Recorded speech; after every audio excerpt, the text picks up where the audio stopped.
All right, well, good morning and welcome to Spry Thoughts. And I want to talk to you about a phrase that you hear often that I think is wrong. And that is don't ever let someone tell you you can't do it. And I think that's wrong because, man, you and I are finite. You and I don't know everything. And so you've probably seen so many people pursuing dreams that they shouldn't pursue. And so let's talk about criticism because criticism can be good. Um, so I don't want you to automatically think somebody's wrong when they say, well, you can't do that, or maybe you shouldn't do that, or you might want to adjust this. So let's be sober minded about criticism. And I think the best way to navigate through criticism is to always be seeking wisdom and praying for wisdom. And then that way you'll be able to just interpret what they tell you because sometimes your critics will be right.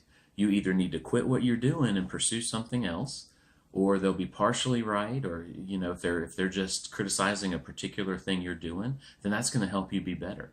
But then sometimes your critic is wrong. There are people in this world who, for whatever reason, just have a negative outlook. Maybe they pursued their dreams and gave up, and they don't think anyone's capable, but for whatever reason, you need to be sober minded about criticism because sometimes they're right, sometimes they're partially right, and sometimes they're wrong. And you need to know which, because it will make you better. Because if someone's wrong, that just gives you, for me, that gives me more energy. I get more energy by hearing that I'm wrong. And sometimes I think that I've hit a nerve, something that, because I think the worst thing in the world is self pity. And a lot of what I do, I really believe the message of Satan is self pity. The message of God is faith, and you can do it.